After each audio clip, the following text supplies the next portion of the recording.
অরণ্য সুখ চ্যানেলে তোমাদের সবাইকে স্বাগত। আমি তমালিকা। আজ আমি তোমাদের নিয়ে এসেছি বহরমপুরের কাছাকাছি পাতালেশ্বর বাবার মন্দিরে। চলো ভেতরটা ঘুরে দেখি এখানকার প্রাকৃতিক দৃশ্য কতটা সুন্দর। এই যে প্রথমে দেখতে পাচ্ছ বড় বড় সেগুন গাছ, আর তার পাশে ঝাউয়ের সারি।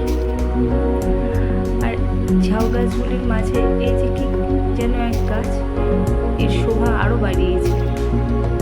দেখেছো সেগুন গাছগুলি এত সুন্দর, যেন মনে হচ্ছে কেউ ধুয়ে দিয়েছে।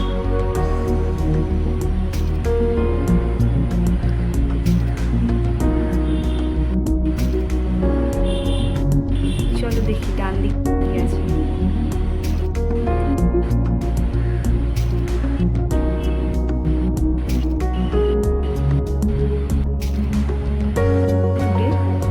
দাঁড়াও, তোমাদেরকে একটুখানি জুম করে দেখাই।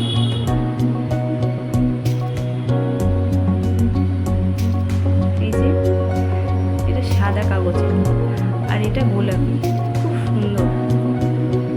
এবার আমরা একটু ভেতরের দিকটা চলে এসেছি। এই যে প্রাচীন বটবৃক্ষ,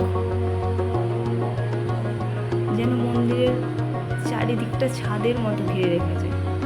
এত ঠান্ডা জায়গাটা, এত স্নিগ্ধ সুন্দর। এই এত সুন্দর প্রকৃতি আমাকে বারবার টেনে আনে এখানে। এই যে কত ঝুড়ি নেমেছে দেখেছো গাছটি থেকে। দাঁড়াও তোমাদেরকে একটুখানি কাছ থেকে দেখেন। এই যে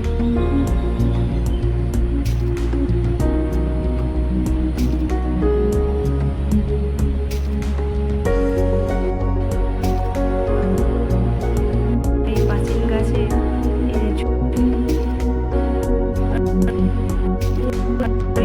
শিকড় বাইরে, এই জন্যই নাকি এই প্রাচীন বটবৃক্ষ অনেক দিন বাঁচে।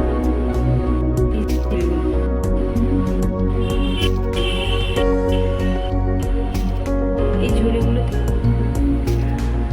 এটা হচ্ছে আমার মেয়ের ভীষণ মেন মন্দির।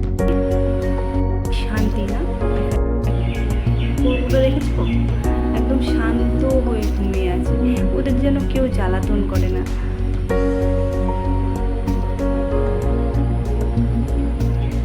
এই যে এখানেই বাবা ভোলেনাথ, বাবা মহাদেবাদিদেব বিরাজমান। আর এই যে দুপাশে দুটো মূর্তি, এখানেই বাবা থাকে। আবার ফিরে এলাম প্রকৃতিতে। এই আর একটি নন্দী গরু। আমার মেয়েকে নন্দী 2-4 মিনিট না দাঁড়ালে হয় না। এই যে আর একটি, মোট 3টি নন্দী গরু আছে। এবার চলো এখানে নিচটা একটু দেখাই তোমাদেরকে। এই মন্দিরের চারিদিকটা ঝিল দিয়ে ঘিরে রেখে। চলো নিচে নেমে।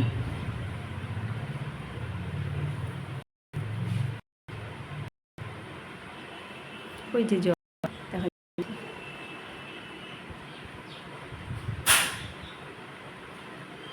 ওই যে এখানে পদ্ম চাষ করা হয়েছে। অবশ্য এখন পদ্ম ফুল নেই।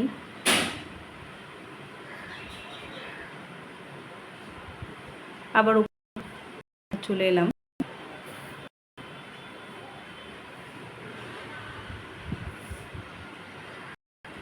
এই একখানি তেঁতুল ধরে, কিন্তু অন্য সময় প্রচুর তেঁতুল থাকে।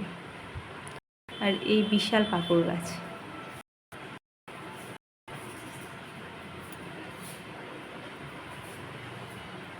এই যে জুম করে তোমাদের দেখো, এটি সতীদাহ।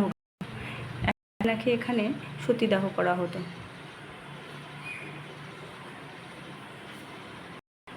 এই যে একটু গাছপালা দেখেছো, এই যে এত সুন্দর।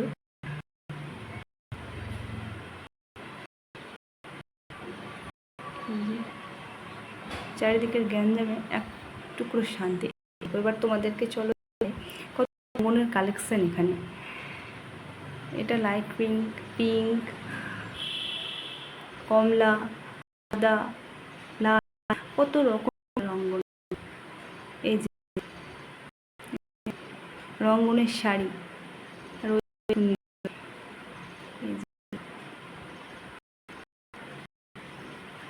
এই যে দেখো কত ফুল ফুটে আছে, দেখেছো?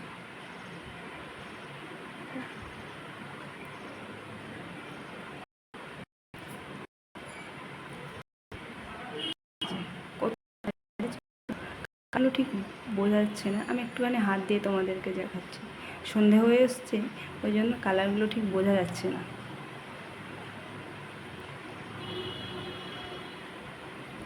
এখানেই শেষ গেট।